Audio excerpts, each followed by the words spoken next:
Hello everyone, welcome to analysis of Nifty and bank Nifty.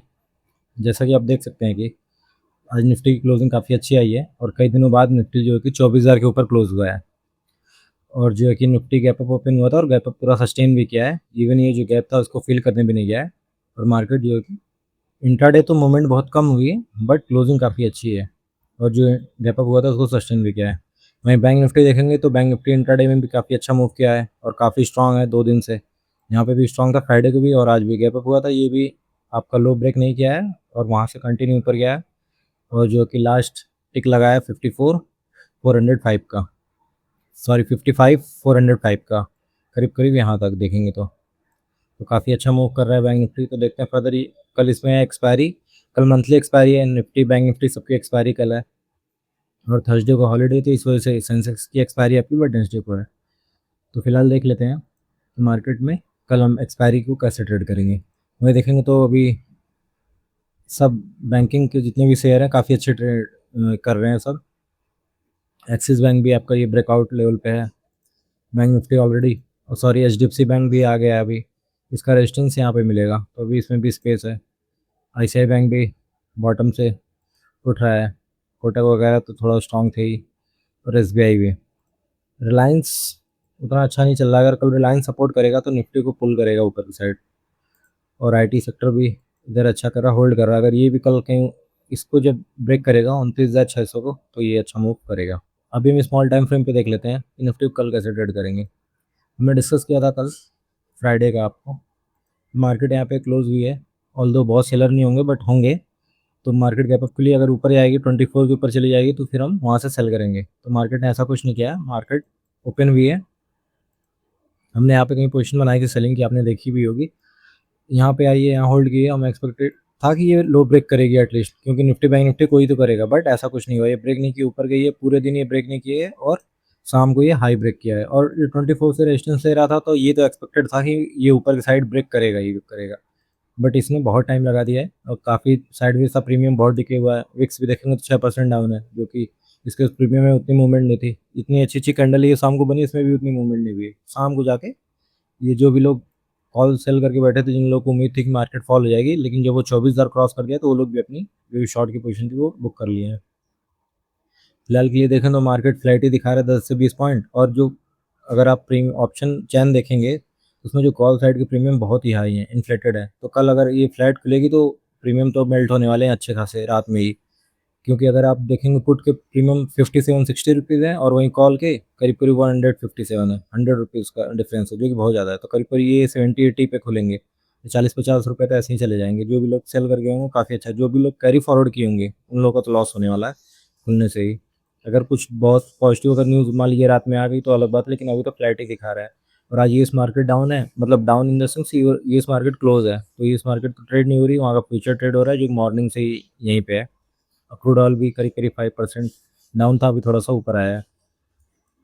तो कल के लिए हम देख लेते हैं मार्केट ने आज पूरे दिन क्या किया है। 24,000 से रेजिस्टेंस लिए, शाम को क्लोज करके ऊपर गई है। तो इसके जब नीचे से जो भी सेलर थे, जब इसका ब्रेकआउट करके शाम को ऊपर गई है तो उन्होंने अपना एसएल दे दिया होगा और लोग ऊपर क्लोज किए तो बाइंग भी किए होंगे। बट वही है ना कि अभी हमने बात की है कि ऑप्शन चैन अगर आप देखेंगे तो प्रीमियम बहुत इन्फ्लेटेड है और खुलते से ही प्रीमियम नीचे आने वाले हैं। तो अगर प्रीमियम सेटल हो जाएंगे तब तो फिर इसमें मूव हमको मिलेगा। और मान लीजिए सेटल नहीं हुआ तो थोड़ा सा अगर इसको ऊपर लेक गए ये कहीं और 24,080 के पास से अगर रेजिस्टेंस हमको मिलता है, क्योंकि अब ऊपर केवल बाहर आने वाले हैं। अगर मार्केट ऊपर जाएगी तो केवल बाहर आएंगे, सेलर तो आएंगे नहीं। और कल एक्सपायरी भी है तो मार्केट नहीं चाहेगी कि एक ही साइड के जो कि प्लेयर आए, दोनों साइड के उनको बुलाना है। ऊपर एसएल भी नहीं है, तो इसकी वजह से क्या करेगी मार्केट, थोड़ा सा अगर मान ली किसी वजह से गैप अप हो गई तो फिर रिट्रेस करे नीचे आए एटलीस्ट यहाँ तक, उसके बाद फिर कहीं ऊपर जाए सेकंड हाफ में। और मान लीजिए फ्लैट खुली तो हमको देखना पड़ेगा, जब तक ये 24,000 को होल्ड करती है तब तक आपको बाइंग का ही देखना है। लेकिन वो देखना कहीं साइडवेज ना हो जाए, क्योंकि पिछली एक्सपायरी भी साइडवेज थी। अगर इस बार वो साइडवेज हो गई तो फिर आप क्या ही कर सकते हैं, क्योंकि सब लोग बुलिश हैं, सब लोगों को लग रहा है मार्केट ऊपर ही आएगी। तो अगर एक ही साइड के बाहर आएंगे तो मार्केट कहीं नहीं जाएगी, मार्केट एक साइड साइडवेज हो जाएगी। और जो बड़े प्लेयर हैं वो कॉल की प्रीमियम इतना अच्छे हैं, वो सेल करके बैठ जाएंगे और आपको मार्केट कहीं नहीं जाने देंगे। और अगर गैप डाउन हो गई तो हो सकता है हमको बाइंग फिर से देखने को मिले, क्योंकि गैप डाउन होते ही प्रीमियम कॉल के एंड डिप हो जाएंगे और फिर मार्केट को लो को लगेगा कि मार्केट नीचे आ रही है, तो हो सकता है वहाँ से फिर हमको बाइंग होता हुआ दिखे। और मान लीजिए गैप अप हो गई कहीं 100, 120, तो देखना पड़ेगा अगर जब भी लो ब्रेक करे तो एटलीस्ट ये गैप फिल करने के लिए मार्केट आएगी, फिर यहाँ से कहीं से बाइंग करके, मतलब हमको बाइंग देखना है। और सेकंड हाफ में मान लीजिए ऐसा कुछ नहीं हुआ, मार्केट ऊपर ही इधर कहीं होल्ड कर रही है और फिर कहीं सेकंड हाफ में डिप कर रही है, तो हो सकता है मार्केट एटलीस्ट यहाँ तक, फिर आपका 24,000 तक भी आए, क्योंकि बायर ही है मार्केट में, सेलर तो कम होंगे। और कोई नेगेटिव न्यूज़ आ गई, डील डील हो रही है बट कुछ कंक्रीट आ नहीं रहा है, तो अगर मान लीजिए कोई नेगेटिव आ गया तो फिर मार्केट फॉल भी कर सकती है, तो इस चीज़ का भी ध्यान दीजिएगा। और अगर अभी हम एफ का डाटा देखेंगे तो वो बुलिश पोजीशन ही कैरी फॉरवर्ड किए हैं, वो एक्सपेक्टेड था कि मार्केट में ये शाम को ब्रेकआउट दिया है तो फिर जो भी रिटेल है वो बेरिश ही हो गया होगा, क्योंकि पूरे दिन वो बेरिश था, तो फिर वो यहाँ पे वो होल्ड कर गया होगा और ये ऊपर जो ब्रेकआउट करके अपना जो पोजीशन जो भी उनके पास थी वो कम कर लिए हैं। तो ब्रेकआउट में अगर यहाँ पे कुछ बाहर आए होंगे, वो चांसेस बहुत कम है कि आए होंगे, क्योंकि शाम को ब्रेकआउट दिए, बट आए भी होंगे तो उनका एसिड 24 के नीचे ही है।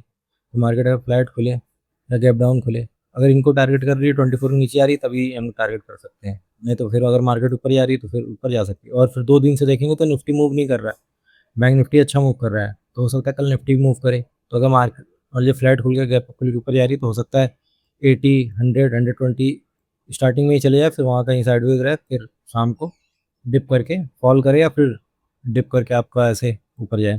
तो इस चीज़ की भी ध्यान दीजिएगा, क्योंकि रिलायंस का हमने चार्ट देखा है, हो सकता है रिलायंस का सपोर्ट करे। वहीं बैंक निफ्टी देखेंगे तो बैंक निफ्टी काफ़ी अच्छा मूव कर रहा है, फ्राइडे को भी देखिए काफ़ी अच्छा मूव किया था और आज भी। तो ये गैप अप हुआ है और गैप अप होते से ही कंटिन्यू ऊपर गया है, फिर 55 के पास ऊपर जा रहा था, नीचे आ रहा था और शाम को ब्रेकआउट देके और ऊपर ही जाके क्लोज किया है।